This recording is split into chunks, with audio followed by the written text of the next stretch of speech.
saving yourself before we can save anything else.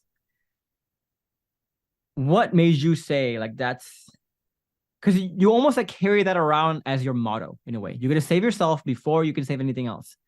Yeah. What like what do you mean by that? What does that mean to you?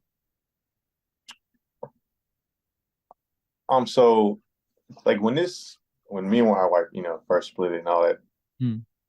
back in the beginning here, I was like miserable. Like a lot of us, we think she's not gonna leave, but when she leaves, it's like, you know, thunderbolt, thunderstrike, lightning, and you mope around all day, depression. It feels like, and it's like there's no hope in life. And I remember like just days like I'd wake up and like I'm not doing nothing. Like I don't even want to do anything. Like I don't have my wife by my side, my kids are not in the house with me. You just feel terrible. Like you don't even you don't want to continue with life. It feels like. Um, but then once I dove into it, once I got into this program and um, I started like really applying stuff to my life. I could tell like a change in myself because like I was happier. Like legit, I got like a lot happier just every day, and it's like my little reminders go off, and it's like, oh, my reminder, I was happy to do it, and you know, like even if like today, my wife could get off work and give me the worst attitude possible. I'm not gonna take it like I used to, I'm not gonna look at it like I used to look at it. Especially when I first started the program. Like when I first started, it was like, oh, panic mode. Oh no, like she's doing exactly what Jeff would say she was gonna do. What do I do now? Kind of deal in fear. Yeah. Now it's like, okay, so that's how you feel. Let's look a little deeper in it and let's figure something out here. Um, and so I don't stress whether or not she's upset with me or if anybody else is really upset with me because it's like it's human nature to get upset with each other. And um, I know how to look at myself and look at my actions now to really try to separate what I did and where I need to pinpoint myself, Yeah. I And think it's like that confidence, the calm comes from that confidence. hmm Like the best feeling in life is when you go to work every day. You go to life every day. You live life every day and you think like, I'm not scared of whatever issues come because whatever issues come, I'll figure it out a way. hmm That level of confidence of like, no problem is too big. I'll I always figure out a solution. I know right. what to do. I always know what to do. Like that feeling of I'll be able to bounce back from anything now. It's like it's a great feeling, It's You feel even when untouchable. You yeah, feel like literally even untouchable. even like in the dips, like because throughout the program, you and your spouse are gonna have little dips. You're gonna feel them, and even during the dips, I'm like, it's okay. Yeah. Like she may not talk to you for 2 days or something like that. It's like to me, it's like okay, well, I'll just use this time wisely, and It's such a beautiful feeling because I've always grown up in poverty myself. And I was always afraid of like, people are so afraid about going bankrupt or losing everything they have. right, I live life every day not worried about losing everything I have because I know like even if I did, someone stole all my money today and I'm back to $0 in my bank account. I'm like, you know how to get it back, I know how to get it back. right, I know what to do. It's fine, right? I know not to do only in like not only in the logistical side of things of like how to make the money back, but I know the internal process to deal with it. I know the state of consciousness, for example, where I can just observe that, let it right, melt away. I know the bulletproof mindset where I can understand how to reinterpret that properly. I know my reasons and my mythology in a sense of like, I don't want my kids eventually to see that his dad is someone who fucking crumbles everything every time something bad happens, right? want to show my kids like this is the way you deal with it. This is the way real adults deal with it, you know? So I know all the internal processes to not be tethered to it, to not play victim. I'm like, I'm gonna be fine inside, but also I'm gonna be fine outside. It's fine. Like it's fine. It's no big deal. And that's if people can understand the bliss that kind of thinking and livelihood comes with, it's so nice. Right. And like one thing, so like my wife, like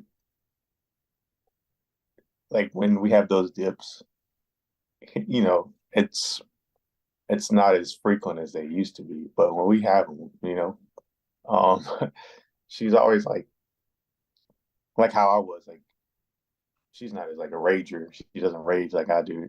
But like she'll see me not like react in a certain way, and she'll be like, "What's wrong with you?" I was like, "Nothing. Like I'm perfectly fine, honestly." Like, and then you can see it in her face, like, "Yeah, all right. Like, what's wrong with you? Like, what are you doing? Like, what are you up to?" Kind of thing. And it's like this, like nothing. It's like Fine.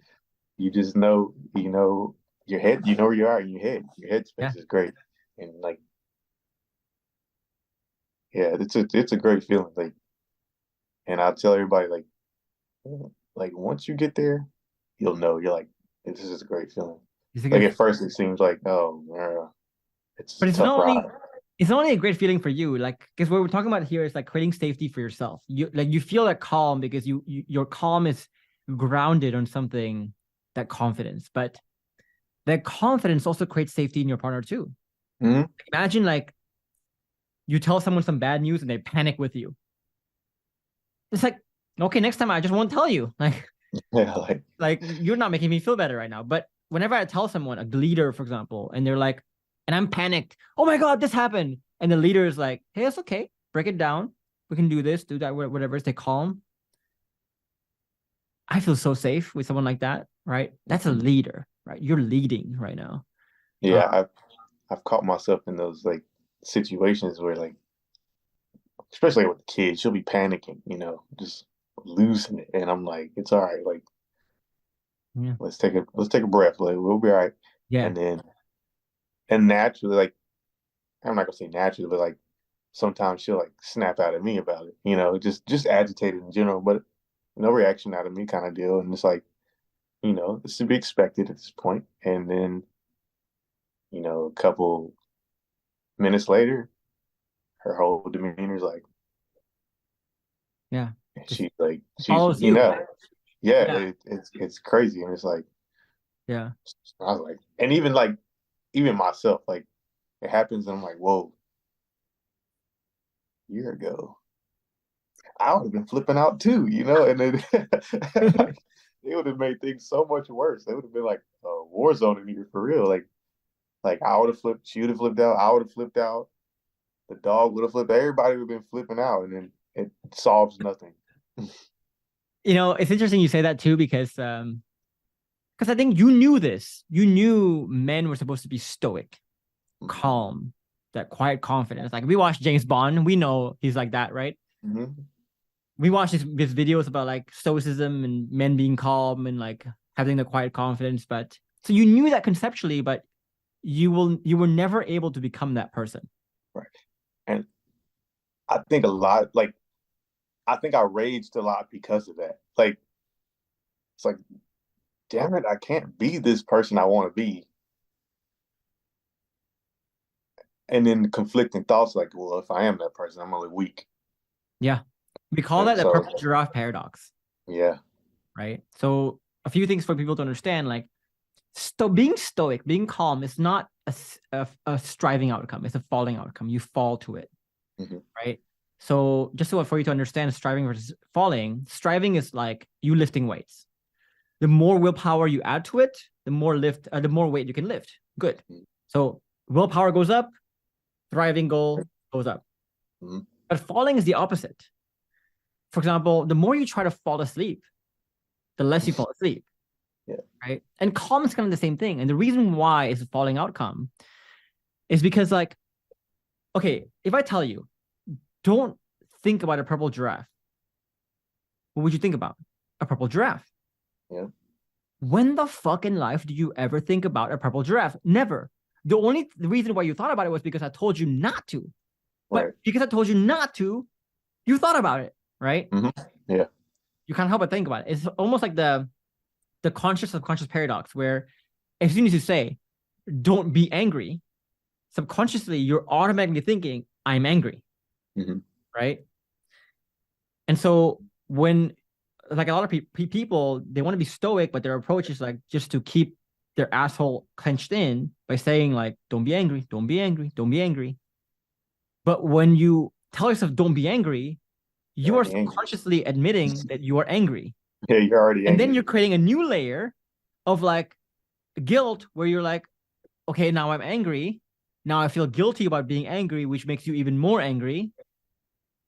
It's just a fucking mess, right? Yeah, it's just So, a yeah. snowball effect. Yeah, don't help. Snowballs.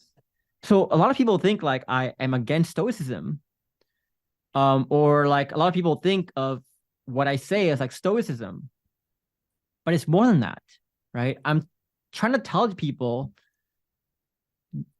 I think a lot of people are trying to approach Stoicism in all the wrong ways. They're trying to approach emotion management in all the wrong ways, which actually is very paradoxically will create more anger, will create more of those emotions, will make you less calm, less of that stoic nature. Because the more you try to be stoic, the less you become stoic. And that's what I want people to see, right? It's like, it's not just that black and white and simple of a process. And I think you understand that now. Yeah. Hey, yeah. Yeah, for sure. And I'd like to say I got a grip on it now, like a firm handle, because Yeah. like I like me personally, I like to go back and study like um events in the past that have happened. Like if I, as much as I can remember about them, because in those rage moments, sometimes you can't remember half the stuff you did. But from what I do remember, it's like I study like again, let's say my wife comes home today and we talk about something agitates feelings or something like that, you know, think it to the finish line is what you said. Yeah, take your ticket to the finish line. Yeah. Yeah. And then I'll think back to like mainly that day that she left and that rage moment. I'm thinking like, where was it? And I break everything down. Like I try to break every interaction down, everything we do down to the point where it's like, all right, where did I fault? Mm.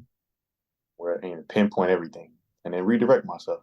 Yeah. And really start to train yourself where, you know, okay, this is it. This is this is the red flag right here, buddy. Like we gotta figure this out right here. And yeah, it's a great feeling. Even being able to find that, you know, Yeah. that's right there is like for me a big one because it's like being able to pinpoint it and find it. It's a Yeah. good feeling. It's like, oh, there it is all along.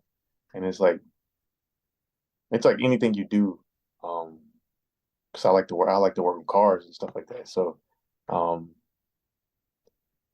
your car's got an issue and like you like it seems like forever you're like trying to pinpoint the problem with this car. There's so many possible outcomes, and then you finally like that's been it the whole time, and it's like I think it's a good feeling. it's a good feeling because I think like it goes back to the saying, you will find the right answers when you start asking the right questions. Mm-hmm. You will find the right treatment when you find the right diagnosis. So, there's so many times when I would lay awake at night, and I would be like, something would be making me anxious, for example. And often what will get rid of the anxiety is me just figuring out why the problem exists in the first place. Like I'll be like staying up till 2 or 3, and then at 3 a.m. I would be like, okay, I think I understand finally why this is happening, or this issue is happening in my business and life and when partner or whatever it is, right? And I wouldn't even think about the solution yet. Mm-hmm. But knowing that why it exists, I can now tangibly see the diagnosis. I just sleep. I'm like, Right. I feel good right now. Like, Right. I think that's what you're saying too, because like, you know, once you find the root problem, Mm, you're like, oh, if that's the problem, okay, solution's easy, right. right? The hard part is finding the problem. Finding the problem is the hard part. Yeah. Yeah, that's the hardest problem. Like, um, You also said here another big takeaway was humbling down and realizing you don't know.